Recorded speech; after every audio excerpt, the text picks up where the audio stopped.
Vou colocar aqui também para gravar, para depois disponibilizar daí, se for possível, no YouTube, né? Tá bom? Gente, vocês estão me escutando? Vocês podem colocar só um okzinho ali no chat, só para eu confirmar. Ok, tá. Joia. Ótimo. Obrigada, gente. Valeu. Então tá. Beleza, deixa eu só colocar aqui, ó. A Márcia e a... Quem mais? A Raíssa tá tentando conectar. Raíssa, né? Coloquem depois no mudo. Eu vou colocar aqui para vocês. Já vou botar. Quem tiver no mudo... Não, ainda tá conectando. Mudo. Pronto. Tá. Eu não tô ouvindo ainda a Beatriz. Tá conectando o teu áudio ainda. Tô aprendendo aqui. Meu microfone está ligado? Está.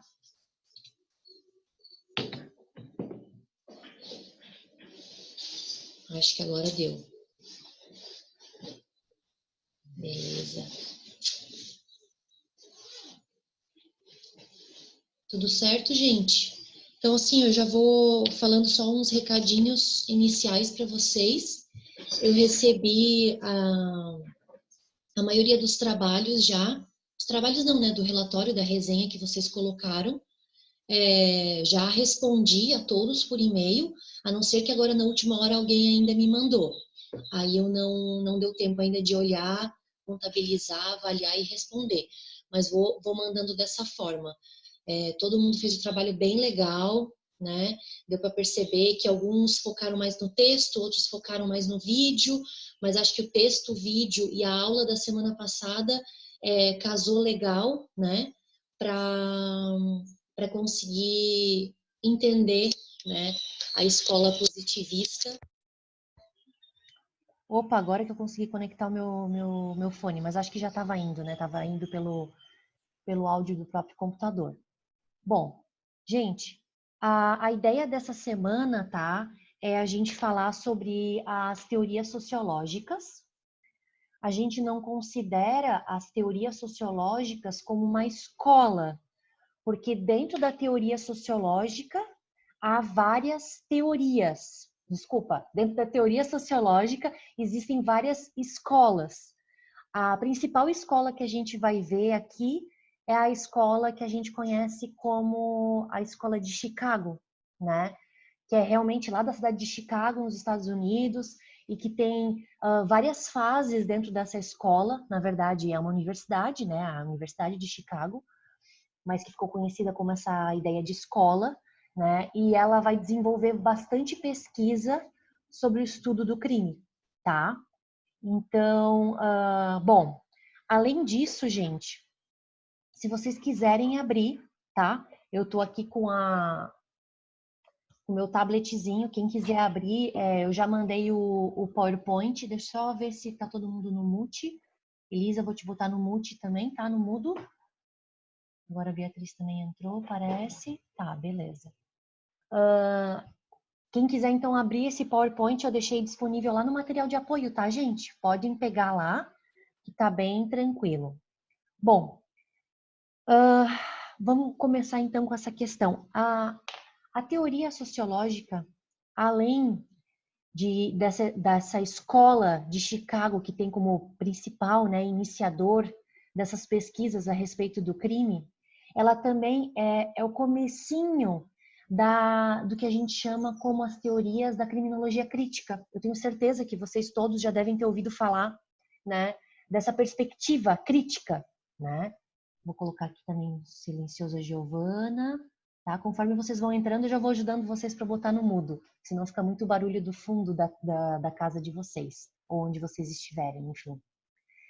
Gente, a criminologia crítica, então, ela vai trazer, né, toda uma perspectiva diferente da escola clássica, né, como a gente viu nas aulas passadas ali, né, com César e com Beccaria, e diferente também da escola positivista, com base ali no Lombroso e, por exemplo, Nina Rodrigues, que vocês fizeram a resenha crítica. E que tipo de perspectiva nova que a criminologia crítica vai trazer? Ela vai trazer um estudo não só voltado para o criminoso, não só voltado para o delinquente e para o crime em si. Mas a criminologia crítica vai começar a estudar aquelas quatro perspectivas, ou 4 vetores, ou 4 objetos de pesquisa que a gente falou lá na nossa primeira aula presencial, ainda na faculdade, né? Que seriam, né, o crime em si, o próprio criminoso ou o delinquente, a questão da vítima, que até então quase não era vista, e o quarto vetor, ou o quarto objeto de estudo, que seria o controle social. Então, a criminologia crítica, a partir dos seus criminólogos, ou a partir das suas teorias, né, vai analisar especialmente a questão do controle social. Então, especialmente a questão de como o Estado vem, né, combater, prevenir, tá? Muito bem. Então, gente, a partir disso, a criminologia crítica vai entender o crime não como algo naturalizado, né? Que o Lombroso, como a gente falou na semana passada, ele via o crime. Só um pouquinho, gente. Vou fechar aqui. Fecha ali, amor, por favor. Obrigada. Ele via o crime, gente, como algo natural. Tanto natural do ser humano, do tipo uma coisa assim, né, o livre-arbítrio de escolher, como a questão natural ligada à questão física, biológica, né, que a gente viu na semana passada do Lombroso. Então, a criminologia crítica vai realmente criticar essa questão, né? Então, eles vão dizer que o crime é algo político, é algo cultural, é algo dinâmico, né? Ou seja, vai mudando com o decorrer do tempo, no decorrer da sociedade pesquisada, e algo também relativo, né? Então, assim, a gente pode fazer uma comparação. Aqui no Brasil, a violência doméstica hoje é algo que deve ser combatido, prevenido, né? A gente tem leis sobre isso, a Lei Maria da Penha. Então, assim, é algo que é visto com super maus olhos, certo? Quando a gente vai ver lá, de repente, para algumas culturas orientais, a violência doméstica é algo natural, é algo que a gente que não é criticado, que não se deve meter o bedelho. Lembra daquela expressão, né, de briga de marido e mulher não se mete a colher, que hoje é super mega criticado, do tipo, não, a gente tem que meter a colher sim, né? Lá no Oriente, em alguns países, a gente sabe que isso, olha, se resolve dentro de casa, né? A justiça, o Estado não deve interferir. Então, para ver como, nesse caso, a criminologia crítica já tem um pensamento bem mais contemporâneo. Eu não vou dizer evoluído, porque cada um tem, né, um caminhar. Tranquilo, gente, até aqui? Muito bem. Então ele vai a criminologia crítica, as teorias, né, vai dizer que o crime não é uma qualidade do ato, mas é o ato qualificado como criminoso. Claro que vai ser o que vai estar tipificado na lei, né? Então o crime vai nascer de uma elaboração legislativa, né, a partir dos conflitos de estrutura social. Então, de repente, acontece determinados fatos que daí a sociedade diz, não, isso aqui não está certo, a gente tem que rever. Manda para o legislativo, né? Aquela coisa, né? A sociedade vai acontecendo os fatos, o direito vai tentando correr atrás para tentar legislar aquilo, para tentar normatizar. Então, leva para o legislativo para então normatizar e dizer, não, a gente não quer esse tipo de conduta dentro da nossa sociedade, né? Então, o controle social é quem vai criar o que é o crime, né? Então, por isso o estudo tão forte do controle social. Então, a gente vai mudar daquele paradigma que a gente chamava de etiológico, né, que vai trabalhar com a questão da causa do crime. Ah, porque a causa é porque a pessoa tem determinada biologia no corpo, determinada estética, para agora a gente mudar para um paradigma que a gente chama de reação social, que quer dizer determinadas condutas são vistas com maus olhos e aí a gente joga para que o legislativo torne aquilo como crime, né? Então altera a nossa visão de o que é uma política criminal. A gente percebe, gente, que essas teorias críticas... Pode falar, Nicole. Nicole está me chamando aqui. Não está saindo o som. Gente, é só para Nicole que não está saindo? Eu acho que... Deixa eu ver se eu consigo te ajudar aqui. Eu e mais uma garota não estamos ouvindo. Pois é, eu tô vendo que você e a Raissa não estão ouvindo, né? Mais alguém, gente, não está me escutando? Ou todo mundo está me escutando, só elas que não? Vocês podem me dar um feedback, por favor? Eu estou ouvindo. Tenta sair e entrar de novo. Eu vou escrever aqui para ela. Nicole e Raissa, saiam e entram novamente.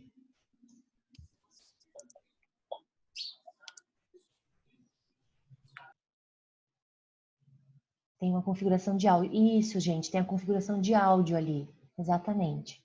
Qualquer coisa, tentem, tá?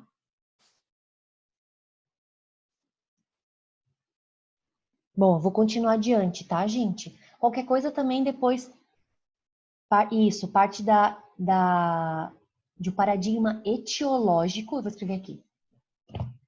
Paradigma etiológico para um paradigma de reação social. Isso. Obrigada, imagina, Sérgio, tudo certo. Bom, gente, adiante então. Essas teorias, essas escolas que começam a pesquisar essa perspectiva nova, não se preocupem, tá, gente? Quem não está conseguindo pegar, eu vou deixar depois o vídeo gravado, eu vou tentar baixar no YouTube, que agora eu tenho um canal no YouTube. Agora, além de blogueirinha jurídica no Instagram, agora eu já sou youtuber também. Chique. Mas brincadeira à parte. Bom, vamos lá. Esses movimentos, gente, eles começam especialmente a partir do século XX. Lembra que a gente viu nas últimas aulas que a escola clássica, a escola positivista, é tudo ali século XVII, XVIII, e a escola positivista XIX, iniciozinho do XX, beleza? Então, essa teoria, né, essa perspectiva criminológica crítica começa no século XX, ali no entre guerras, né? Então, e especialmente a partir da Segunda Guerra Mundial, quando a gente percebe que tem toda uma modificação de pensamento, até por conta, claro, de todas as atrocidades que aconteceram na Segunda Guerra, né? Nazismo, fascismo e tudo mais. Então, há todo um movimento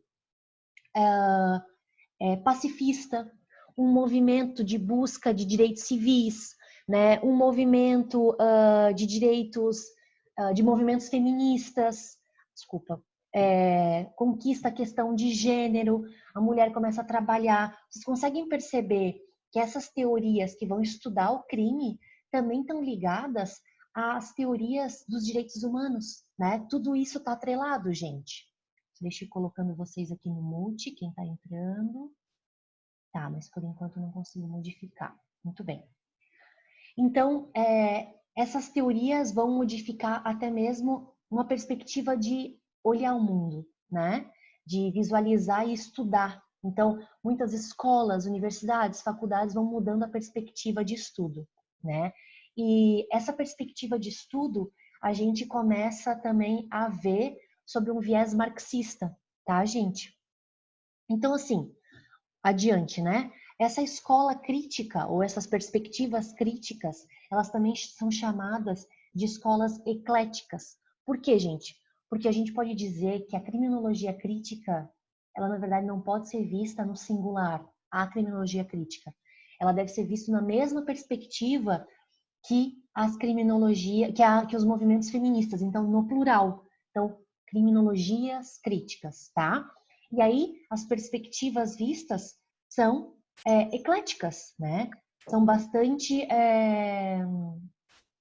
amplas, né? Com várias perspectivas. Tem pessoal que começa a trabalhar dentro da criminologia crítica com movimentos, por exemplo, só ambientais, outros com questões de gênero, outros com questão de, sei lá, movimento armamentista e assim adiante, né? Os seus seguidores, então, eles vão definir o crime, né?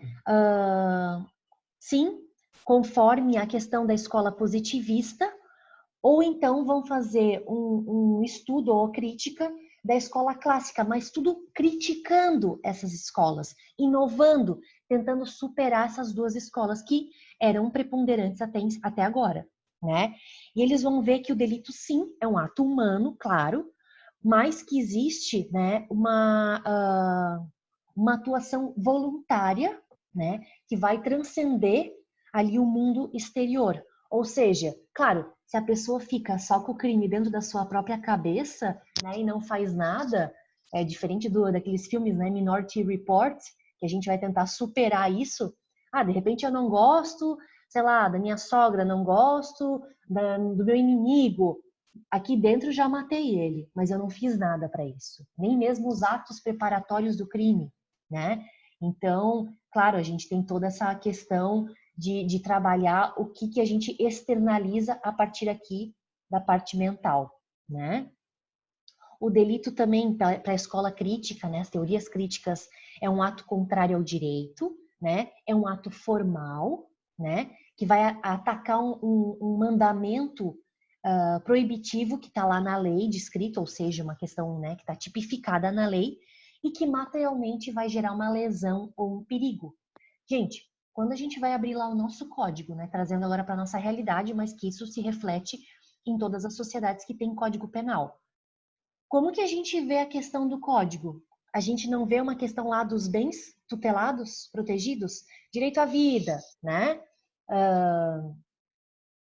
Direito à propriedade, enfim, aí a gente vai adiante, né? A gente tem vários bens tutelados, e aí que está falando, né, a teoria crítica, que vai gerar essa lesão ou uma possível lesão, né?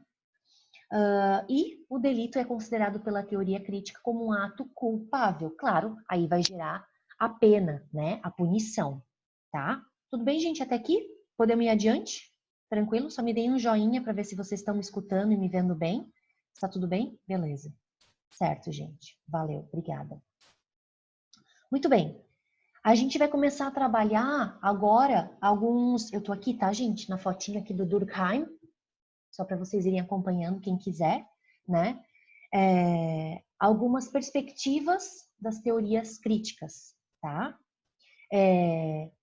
A teoria crítica, então, gente, ela vai super contra os preconceitos e, né, pré-julgamentos e preconceitos. Então, eles vão ser super contra essa ideia, por exemplo, da escola positivista, né? De medir a cabeça para ver se tem tendência criminal, né? Ou a questão de raça que a gente viu ali no Nina Rodrigues. Ah, o pessoal que mora no Nordeste, né? A questão do clima tropical, que pode ter uma tendência criminológica maior.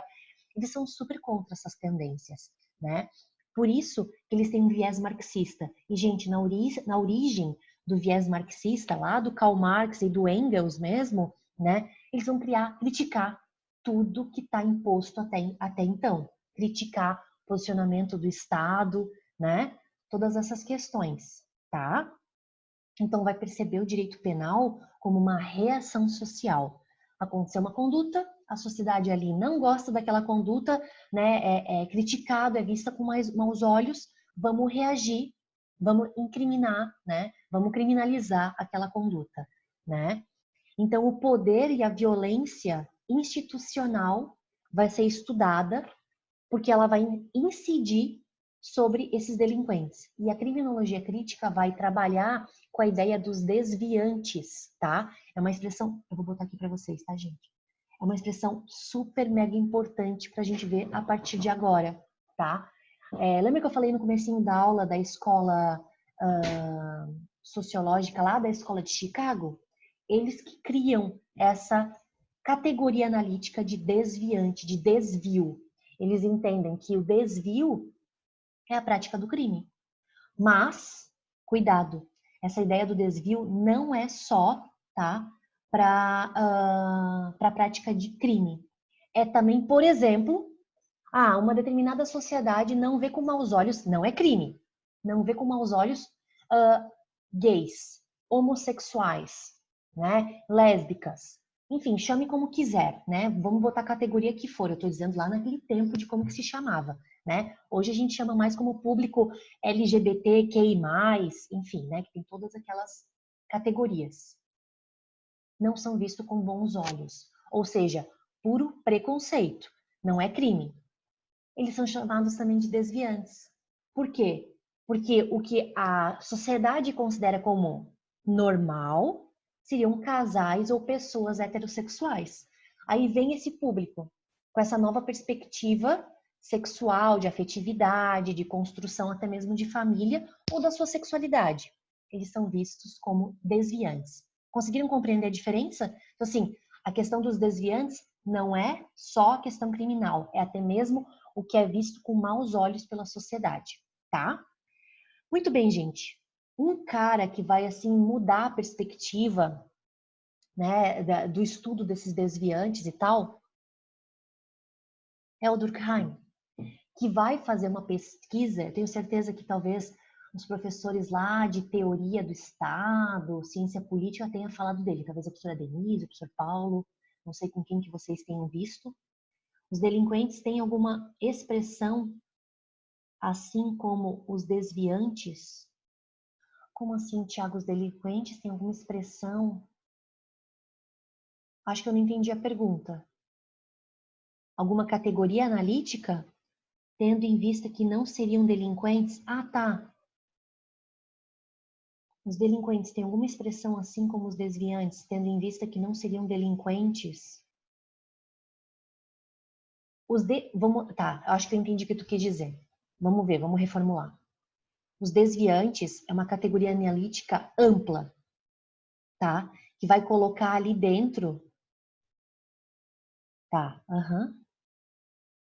Não, os desviantes, eles estão na categoria, uma categoria ampla, tanto possíveis delinquentes, como os delinquentes em si, como outras pessoas indesejáveis. É isso que eu quero dizer.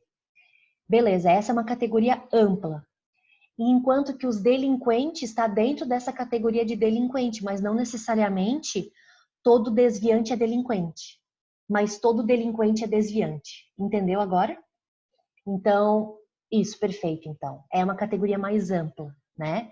Que o Howard Becker, vou até botar aqui já para vocês, Howard Becker, que vai criar, tá? Ele cria, então, essa ideia de desviante amplo, socialmente falando, e que dentro tem várias outras categorias menores. E uma delas é, por exemplo, os delinquentes. Beleza, fechou. Gente, o Durkheim é aquele cara que vocês devem ter já ouvido falar, que fala muito sobre a questão do suicídio, né? Ele faz todo um livro sobre a questão do suicídio, ele escreve muito sobre a questão psicológica, né? E ele vai dizer, e eu acho muito bacana essa perspectiva dele, que o crime, então, é algo cultural, né? Então, vai mudar de cultura para cultura, é algo relativo, ou seja, não é algo absoluto, né? Ah, aqui é crime, não tem brechas. A gente sabe que tem. E de certa época, ou seja, temporal, né? É um conceito, então, histórico. A gente sabe que em determinado tempo, tal crime pode ser considerado como algo bárbaro, né? Horrível, tal, super combatido. E dependendo da situação, vai mudando a sociedade e em determinado momento aquilo ali já não é mais tão visto como maus olhos. Vamos dar um exemplo. Gente, o jogo do bicho tá lá no crime, tá lá no delito, né? É um delito. É uma contravenção penal. Tá lá vigente ainda. No entanto, por conta de uma questão social, hoje é visto o jogo do bicho como algo assim, não é tão criminalizado, né? Vocês podem ter visto de repente trabalha em alguma vara criminal ou num juizado especial, pode até ter visto talvez um processo, né? Quem sabe o controle realizado pelo policiamento, né, da cidade, vê isso também, tenta combater e tal. Ok, a gente sabe que existe isso, mas ao mesmo tempo a gente já vê uma certa pacificação social a respeito disso, né? Então, para vocês verem como é algo cultural, relativo, não é absoluto, né? E muito relacionado ao tempo, né? Então, vai modificando o tempo e aquilo já não é mais visto com maus olhos, tá? Muito bem, então eu acho bem bacana, além do crime para o Durkheim ser considerado algo político. Adiante, gente, a gente tem a teoria crítica lá da década de 70. Depois, num outro momento, eu vou falar um pouquinho mais para trás da escola de Chicago, mais especificamente, tá? Mas o que é bacana para a gente, que vai ser estudado mesmo a questão do crime e algumas teorias específicas, como a teoria do etiquetamento, né? Vou colocar aqui, etiquetamento. Com certeza vocês já ouviram falar dessa teoria, né? Ela é criada especialmente ali na década de 70, né? Então, o Howard Becker, que eu já botei até para vocês ali, é um desses sociólogos, então assim, não é jurista, é sociólogo, que vai trabalhar muito essa questão da rotulação social, né? Da imagem pejorativa que determinadas pessoas ou determinados grupos vão ter. Aí que vem a ideia dos desviantes. Então, determinados grupos considerados como os desviantes vai ter esse rótulo, né?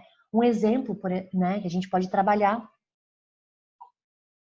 A galera que anda de moto, né, os motoqueiros que se vestem com aquelas roupas de couro, às vezes com uma caveira, né, desenhada, e andam com aquelas Harley Davidson ou enfim outras motos assim que, né, que tem uma característica específica, né? Então, são vistos com maus olhos, barbudos, né? Enfim. Outro grupo desviante que a gente pode colocar, pessoas tatuadas, né? Tá muito vinculado à questão do início dos marinheiros e dos presidiários, né? Principalmente ali nos Estados Unidos e em alguns países da Europa. Claro, hoje isso é muito mais generalizado, né? Já está muito mais amplo, mas é aquela época que era visto isso com maus olhos, né? Então, essa imagem pejorativa, né? O Goffman é outro sociólogo, gente, que vai trabalhar com essa ideia do estigma, especialmente o estigma do criminoso, ou seja, aquele que realmente já praticou um crime, né? O delinquente mesmo em si. Tanto que ele vai fazer estudos relativamente parecidos com o Lombroso, guardadas as devidas proporções. Ele vai fazer estudo em presídios, né? Em conventos, em manicômios. Então, nessas instituições totais, né? Essa ideia, gente, de instituições totais, ela é criada pelo Foucault. Vocês lembram disso, né? A gente já trabalhou numa outra aula sobre isso.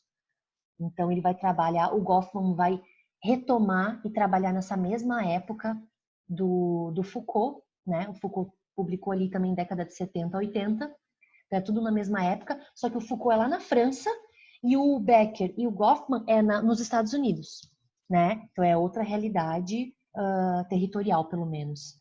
Ele também vai trabalhar então com essas instituições totais, e ele vai trabalhar com essa ideia do indivíduo tratado de forma estigmatizada, né? Por ter passado por essas instituições totais.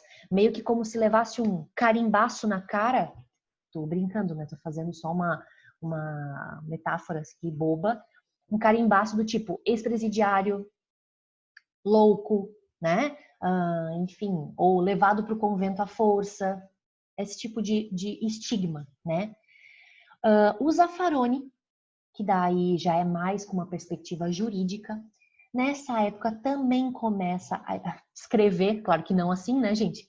Escrever, nossa reunião vai acabar em 10 minutos. Tudo bem, só para avisar vocês, gente, fazendo uma parte aqui da aula, tá? O Zoom, eu acho que ele cai e daí depois a gente entra no mesmo link. É isso, né? Entra no mesmo link, né? Ontem a gente tem feito reuniões com outros grupos e tal, e tem funcionado. Se cair a nossa aula daqui a pouquinho, pega e entra de novo no mesmo link, tá bom? Qualquer coisa eu mando também pelo WhatsApp no nosso grupinho ali um link se o pessoal não conseguir acessar. Mas vamos adiante. Então, o Zaffaroni, gente, ele já vai vir com uma perspectiva mais jurídica, né? Diferente do Foucault, do Becker e do Goffman, que a gente estava falando até agora. E ele vai trabalhar a ideia da adaptação do novo prisioneiro, do novo, né, agora,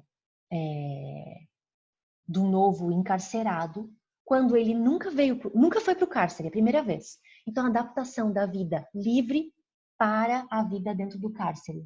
E ele vai fazer também um estudo do caminho contrário, daquela pessoa que ficou anos encarcerada e daqui a pouco ele volta para a vida livre, né? Ele vai chamar então dessa vida social livre. Então ele vai falar sobre essa readaptação, né? Ou desadaptação. Ele usa também essa expressão, vou botar aqui. Desadaptação. Né? Esse ir e vir. Como que funciona de você estar numa vida social livre e daqui a pouco você está aprisionado? Fazendo uma brincadeirinha, é meio que nós agora, né, dentro das nossas casas, dos nossos apartamentos, prisão domiciliar, né? Como que a gente se adapta a isso? Então é mais ou menos a mesma perspectiva, claro, né? Eu tô fazendo uma metáfora aqui meio boba, mas só para a gente pensar dessa adaptação que a gente faz de uma vida que tu anda para todos os lados, trabalho, estudo, diversão, lazer, e daqui a pouco você tá, né, encarcerado em determinado metro quadrado, né? E como que funciona a readaptação ou a desadaptação, como diz o Zaffaroni, de tu sair do cárcere e depois tu permaneceu, sei lá, 10 anos presa, né? E tu sai para a vida social. Como que tu se readapta a isso, né? Tá, tranquilo até aqui, gente? Então, assim, essa galera da teoria crítica, eles vão ser muito influenciados, como eu já falei anteriormente, por uma perspectiva marxista, do Marx e do Engels, e pela uma metodologia que a gente chama de materialismo histórico. Já ouviram falar disso, gente? Me dá um feedback aí. Já escutaram isso? Materialismo histórico?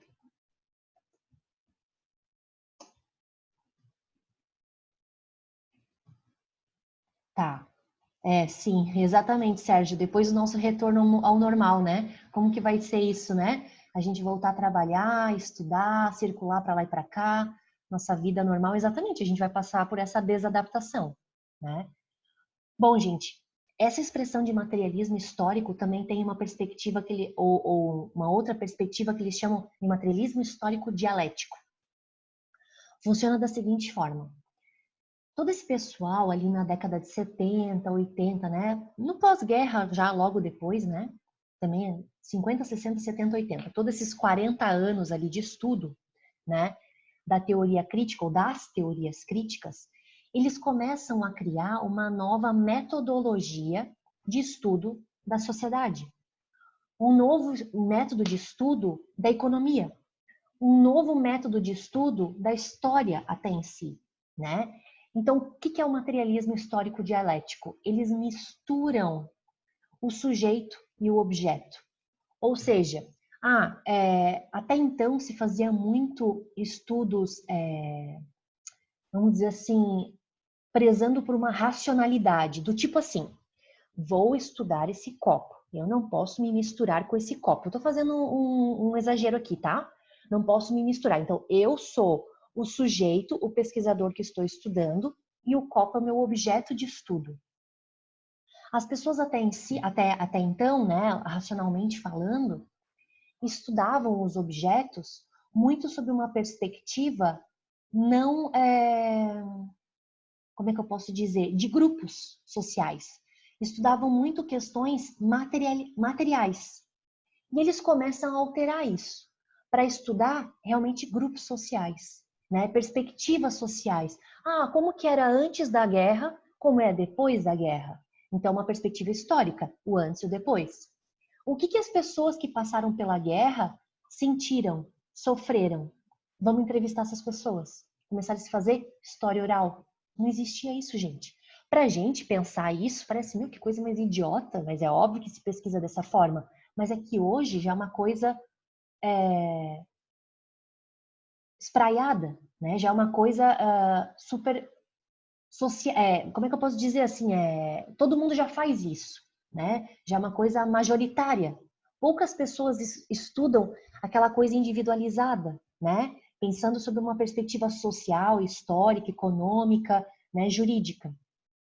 Claro que daí nas ciências exatas, biológicas, isso é o padrão, vamos dizer assim, né? Mas nas ciências sociais e humanas, até então não se tinha essa perspectiva.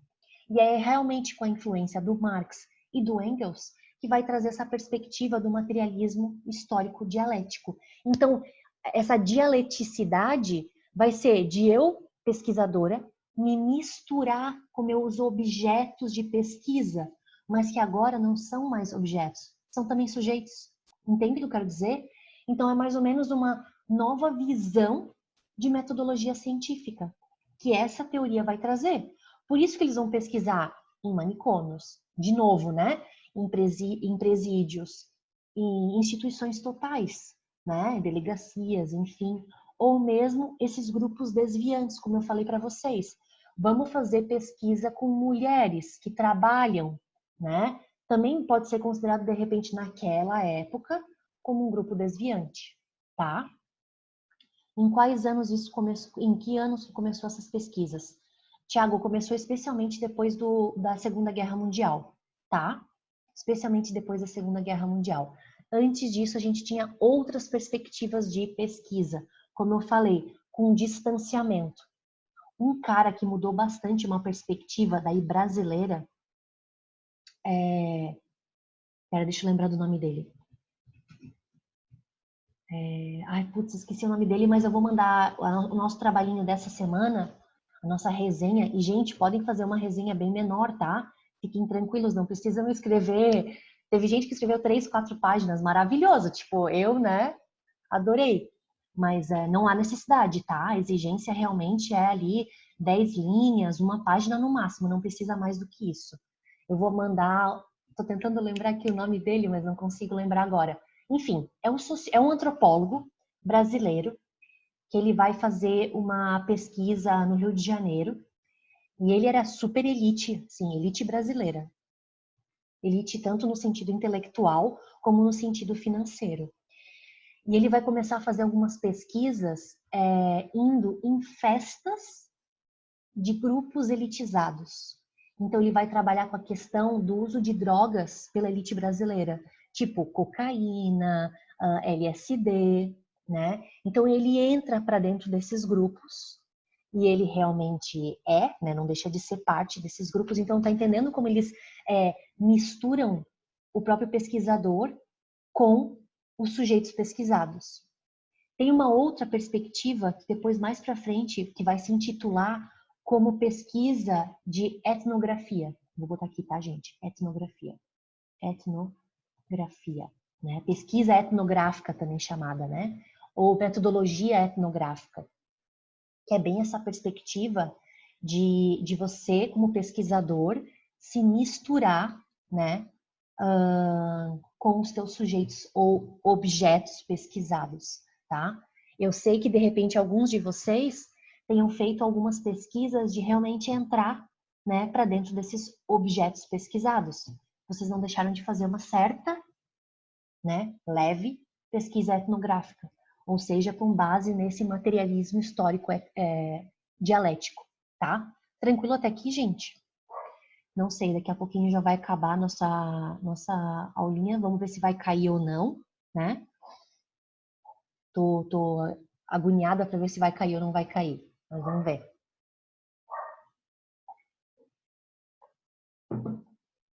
Bom, dentro dessa ideia da teoria crítica também, gente, vai ter alguns estudos. Lembra que eu falei para vocês na semana passada que ali no final do século XIX, início do XX,